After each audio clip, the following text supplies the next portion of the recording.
Often during the week, I look for a good story for Sunday morning. But today, the story is right in front of us and is kind of obvious. We as Americans are living out a new chapter in our history, and that chapter has begun. I want to say that I do not assume that all UUs or all people gathered here this morning vote the same way. I don't know what everyone votes. But I do know that during this week, many people in our congregation and outside of our congregation have really expressed to me a sense of grief and disappointment. So I know that those people are here today, and there may be people of all kinds of persuasions. So you may not be in grief. And if that's so, I just let you know coffee hour is coming up quickly.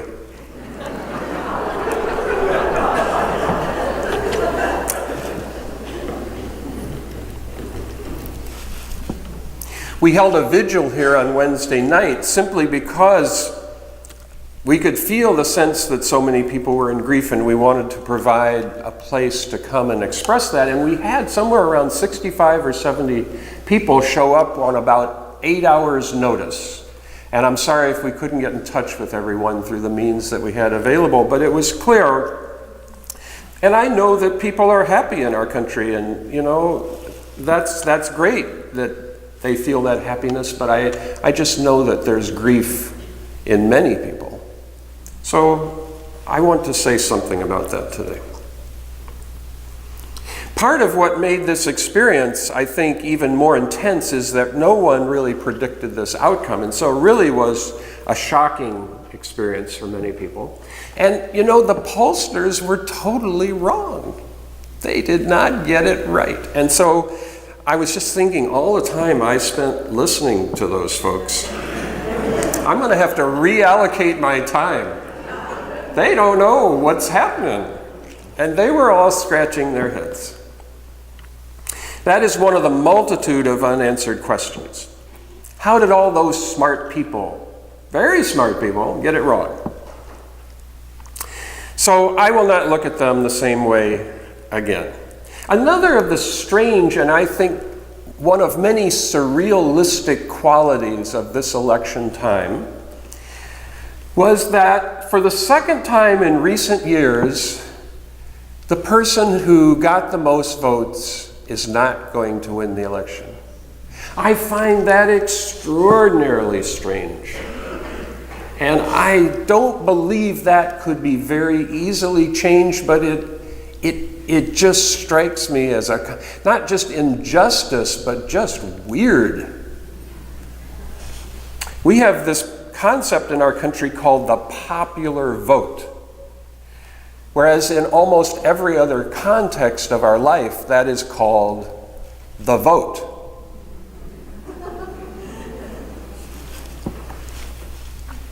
So I know that one of the things that's going on is that many people in our community and in our country are living in greater fear today than they did last week. I know that many Muslims are fearful in our country now, more than before. And they wonder if they'll be required to register, everyone go and register with local police department or FBI for no other reason than just being Muslim. Is that one of the things that may happen? Will some of them or their friends or family be deported? Will it not be allowed any longer for their family to come and visit them from other countries? Will they be harassed more than before at work or school or in the streets? So I know that those questions are hanging on our Muslim friends, and they're wondering how they're going to live through this. I know that many Latinos and Latinas in our community and in our country are living in greater fear this week than they were last week. There are kids who are U.S. citizens who are worried that their parents may be deported. A friend of mine, a Latina friend of mine, shared with me that all Latinos are worried about the way they may be treated in the coming days. Worried about their family and friends and neighbors, worried if really 11 million people are going to be deported, and how would that be carried? What kind of a force would carry that out? What would that look like? How would that play out? Can we even imagine that? I know that many LGBTQ people are more worried this week than they were last week. Will harassment increase? Will some rights be taken away? Will we move backward into a more repressive and oppressive society? These are the questions that are hanging in the air for many people. I know that many African Americans are more worried this week than they were last week. Will the racially biased policy of stop and frisk become the common practice everywhere? Will more laws be passed to make it more difficult for African Americans to vote? Will criminal justice reform be put back on the shelf in the back room just as it was gaining some traction in our society? So we don't know. We know that all of these things are connected to statements that were made during the campaign. We know that. I know today that many women are more worried this week than last week. Worried not just that they may not be treated equally, but that they may not be safe. Will gross rudeness and sexual assault be viewed as normal behavior?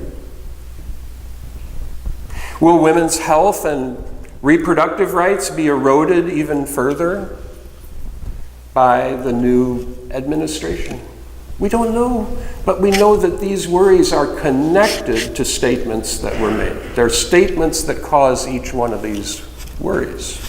So they're not just made up.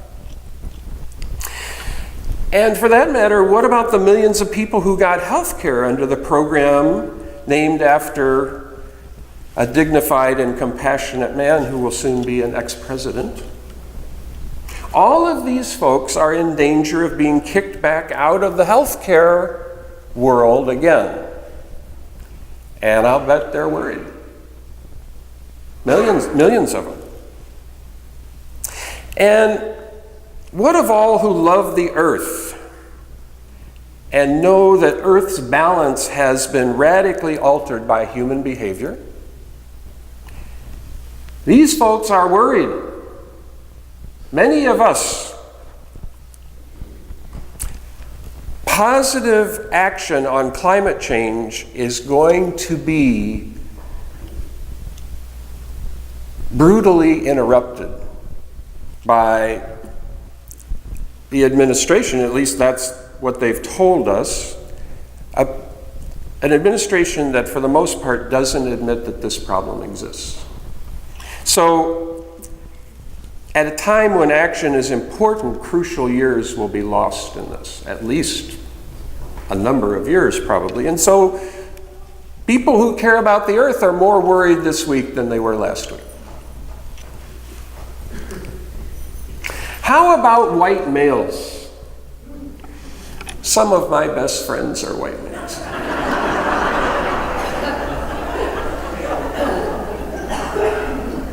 I feel a bond with white males. There are some very good people in this demographic, I just want you to know. Are we going to be the villains now? Undoubtedly, that might be somewhat deserved in various ways. Are we going to be the mean, insensitive, dictatorial, oppressive guys? I am worried about that. And to many of us, it seems like war is more likely this week than it was last week. The cause of peace, I think, has a higher mountain to climb now. So there's much to be concerned about. And of course, not everyone views these issues in the same way. We are a deeply divided society. We are living in tough times, and they are about to get tougher. So where are we going to go? Where are we going to find the reasons to hope? Thank goodness, we live in a creative and unpredictable world, and the universe's creativity is going to unfold in ways that we cannot foresee at this moment. We don't know how this is going to play out. There are going to be struggles ahead whose outcomes we do not know. We don't know exactly what's going to happen. And that is a wonderful thing. That is a great sign for hope. We do not know if the new president will carry out the things he has claimed he would do. We don't know that. His most striking quality is not consistency. And so it may be that he won't do all the stuff he said he was going to do. Because in general, he doesn't always do that. That is hopeful. Maybe he will turn out to be a Democrat, as he appeared to be some years ago. Maybe he will go back to being pro-choice, as he was some years ago. Maybe the weight and gravitas of the office he is going to enter will cause him to change. And perhaps he will see things in a different way. We don't know. I read the other day that reportedly he wants to spend $1 trillion on infrastructure. A creative move that his party has been blocking for the last 8 years. Maybe something different and unexpected will happen in various ways, and we don't know that yet. This is a drama whose script has not yet been written. And we will all have our own parts to play. And no one can tell us what words we have to say or what actions we have to take. This is an enormous planetary improvisation. It's huge.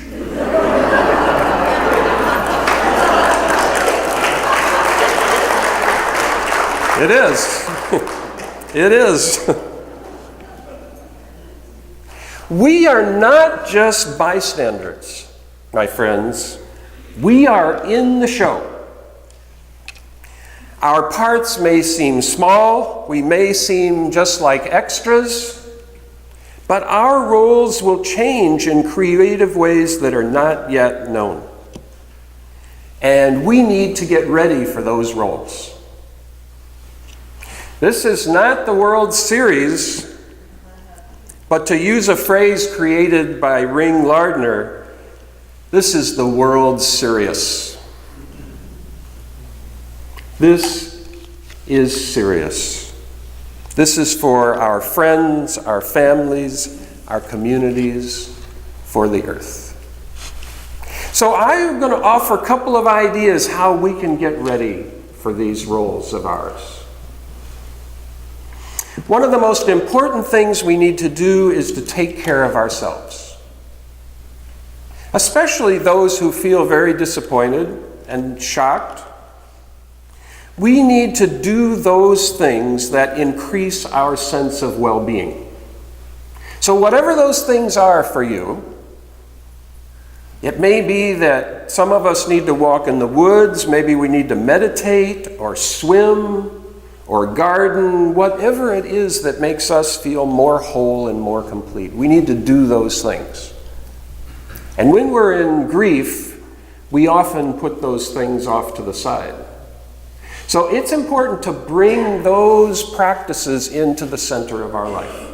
And if you're a person who needs to get your running in or your walking in or your meditation in, then this is the time not to let that slide, but do those practices which make you feel more healthy and more centered. Maybe counseling might be part of that strategy. Maybe making a lifestyle change or forgiving someone that we're angry with. We need to do these things that heal us and not put them off. We need to put them in places of priority. Now, part of being healthy and being ready is connecting in community. So even more than before, we need to be interwoven with each other. And we need to be interwoven throughout our community. This church is one of the places where we can do that, because this church offers opportunities for interconnecting with others and making new friends and feeling like we're not isolated, but that we're together. And so I encourage you strongly to take opportunities that are in this church, and if you want to know some of what they are, just come and ask me.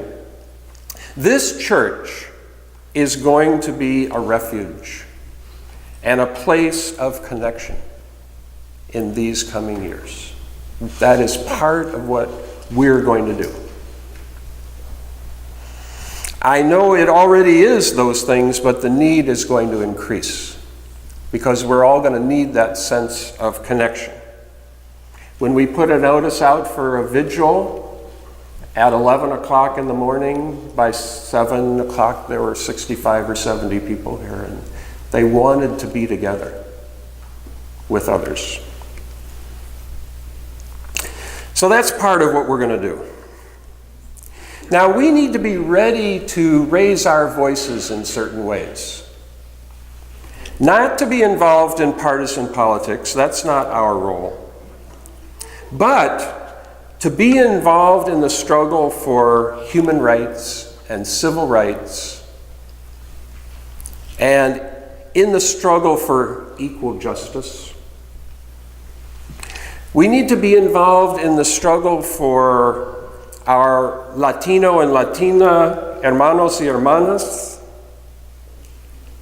the struggle for the rights of our Muslim friends and neighbors, in the struggle for the rights of our African American brothers and sisters, our LGBTQ fellow citizens and friends, and for all those who may feel threatened about their rights. We have to stand for full human and civil rights. We cannot let that go. It doesn't matter who is in any of these offices. We have to stand up for peace if we want peace in the world. The use of nuclear weapons has been talked about almost like never before in our time. And so, if we want peace, we'll have to make a voice about that. Old allies are being questioned. New military excursions seem quite possible, if not likely. If we want peace on earth, we will have to speak that truth so that all can hear. And if we love the earth, we're going to have to work for the health of Earth's ecosystems, and particularly in the field of climate change, because that is going to be under an increased threat than it was last week. So we're going to have to do that. It's hard to imagine exactly what the effect of our new regime will be on climate change, but there is a danger, and people are saying that our government would essentially drop out of the planetary effort to address this issue. We'll just maybe drop out. So I don't know that will happen. I see the future is open and unknown. But I think if we care about that, we'll need to say that. And say it with others. Be connected with others. It won't just be the Universalist Unitarian Church of Peoria. It'll be a whole lot of people. I want to say that I agree with President Obama that Mr. Trump deserves a chance. I want to take a stand and agree with that. He has been elected, and he may do things that are unexpectedly good. Wouldn't that be great? Wouldn't that be the greatest publicity stunt of all? And we know he likes that kind of stuff. He may do some things totally unexpected that are good. That would be so cool. Maybe he will fool us all and turn out to be a great statesman. But whatever the new administration does, our path needs to be the same.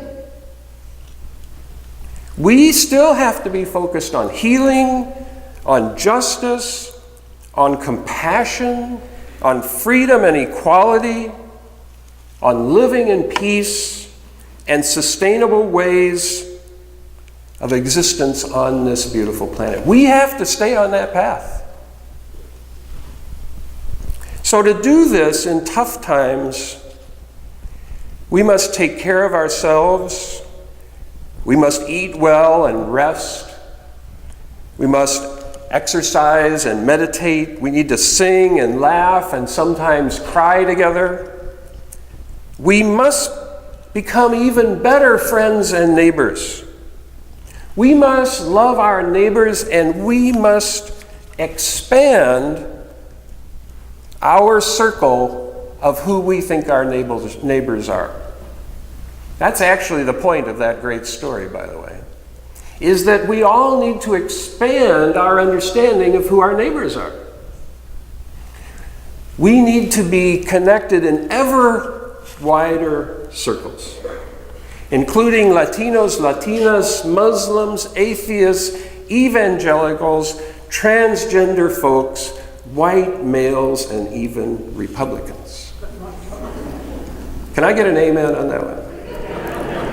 That was a kind of weak one, but it's there.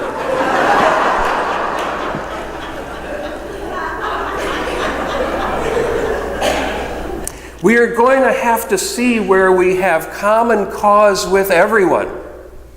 Everyone on the planet has common cause. And we need to try to lift that up in whatever creative ways we can find to do that. That's going to be our role. We need to become even more inclusive, more loving, more creative, and more purposeful as we do this. This is a time for us to recommit to our ideals and take them seriously, wherever they may lead. If we do these things, then I think we're going to find that the world is still beautiful. I had a really striking experience the other day after the election. I confess, in case you don't know it yet, that I was disappointed. And I saw the leaves falling off the trees. And all of a sudden, I just had an increased awareness of how beautiful that is. So I was able to see, in a way, in grief, how beautiful the world is. And how true that still is, that we're surrounded by beauty, we're surrounded by wonderful people, we're surrounded by a creative process that is way beyond any of our understanding. So we're going to experience life as beautiful, that nature is a constant source of inspiration, and that our friends and our family are more precious than ever. We're going to make alliances we never thought possible, I think. And we're going to appreciate the creativity and unpredictability of life more than we ever did, because the script isn't written. We're going to be challenged, but we're going to discover resources that we didn't know we had. And we're going to do things that we never really predicted or foresaw. So, let us not be discouraged.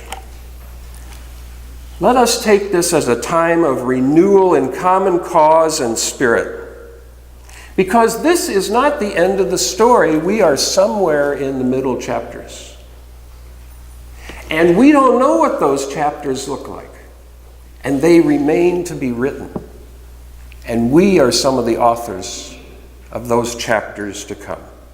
There are twists and turns ahead and an ending that no one can see at this moment. We are the authors, the players, the critics, and the audience. So let us bring our best selves to these new roles. Bring our very best self, each one of us.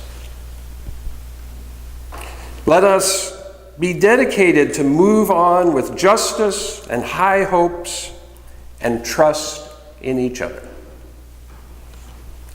As Rumi says, this is no caravan of despair. We are still in the game.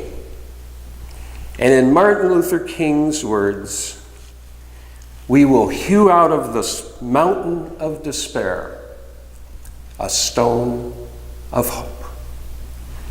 So may it be for us.